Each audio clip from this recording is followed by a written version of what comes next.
दोस्तों नमस्कार, कैसे हैं। हमारे चैनल में आपका बहुत बहुत स्वागत है। चैनल सब्सक्राइब जरूर करें। तो का हाल बा?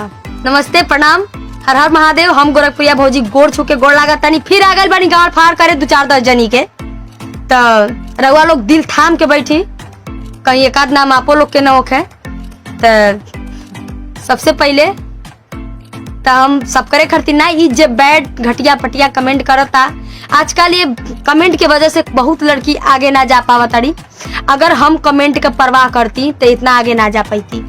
तो हम कमेंट के पहली बात परवाह ना करीला, और ई आवाज हम ऐसे उठैले बानी कमेंट का जवाब देवे खातिर, ताकि कोनो लड़की डरे ना हमरा से हेल्प। कोनो लड़किन के अगर कोनो परेशानी बा तो बहनी हमसे बतावा लोगन, हम सीधा गाड़ फाड़ करब, ठीक बा।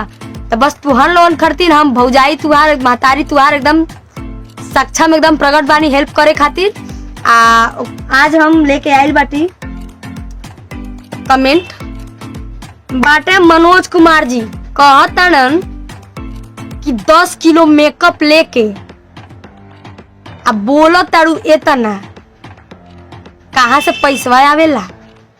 तो बाबू हम तोके बता दे, हमके कहतर कि 10 किलो मेकअप चौपतले बाड़ू, तो ये भगवान जैसा नॉर्मल भेजले बाना वैसा रह। ए बाबू तू के भगवान गढ़खुल्ला भेजले रहना, तू काहे नहीं गढ़खुल्ला रहेलो?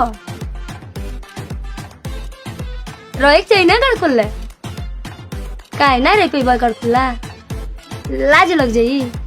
अरे गढ़खुल्ला रह ना, देखा छोटहन के लड़का कोनो माचिस बार दिया वो जे करे ऊपर सूट करेला उहन मेकअप लगाई, सबके उतर लगा नहीं पाई। अब तू हरियो घरे तो होइबा करिए, माई बहन बेटी जाके दे दिया मेकअप खरीद के लगा ली है लोगन। अगर नहीं होइए तो बताइए, हम पहुंचा दे, ठीक बा। हाँ, अगर कमेंट करे बा तो बढ़िया कमेंट करो, कमेंट नहीं करे आवता तो मत करो, लेकिन आके हमरे कमेंट में हगबा तो समझ ले तुहार जो डंडा बा उखाड़ के फेंका जाई। बाकी आप समझदार बाड़ा, समझ जा। दूसरा नंबर बाड़ा संतोष चौहान, तुहार जो बनवा कैसन बा वैसन है जैसन तुहार दीदी के बा, जैसन तुहार माई के बा, जैसन तुहार मेहरिया के बा। काहे तोरा दीदी के जोबन नहीं खे, तारा माई के जोबन नहीं खे, जोना के दूधवा तू 5-5 किलो का पी के साण नियर है हमारे कमेंटवा में आके होगा तारा, वैसे ने हमारो जो बनवा बा ना लगता। एक बार जाके अगर टच करे के मन करे अपने दीदी के टच करिए, जनिया कमरिए है, ठीक बा। साले फिर दोबारा आ गए हमारे कमेंट में हग ना, तब मारा बैसन तोर पूरा अंचर पंचर ढीला हो जाई। आज जौन बा ना हिलाऊ लायक नहीं रह जाइबे, ई समझ ले। तो का जन का हमके गुस्सा चढ़ जाता, हम सोचे नहीं गुस्सा उस्सा में नहीं चढ़ा, हम हंसे हंसाए वाला मेहरारू है, हम पगला जाते नहीं एकदम से। सुनो, ढेर गुस्सा चढ़ी तो हम कुछ करम नहीं, बस बड़की माई बोलाई। अब बड़की माई का करी, सीधे अंडा फोड़े ले। देखला लोगन ना कल अंडा फोड़ ले रानी। और तीसरा कमेंट बा गुड़िया ए कितना मेकअप बा।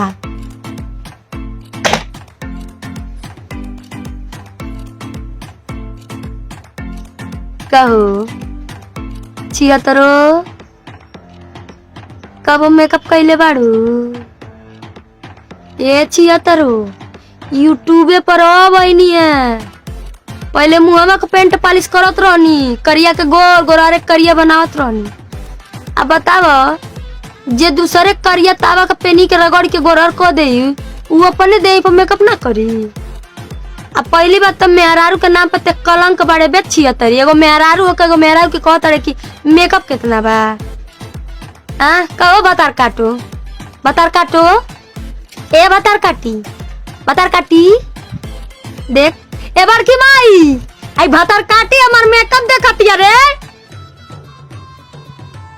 अच्छा अभी रुक जो, हमसे ना निपटी तब न ते आइबे। सुन रे बटर काटी, आज के बाद से हमारे कमेंटे में आके आगिए मत। और रह गई बात आज करती नहीं तना। और आप सब अगर हमार वीडियो अच्छा लगा तो प्लीज एक लाइक, एक शेयर, एक कमेंट करी।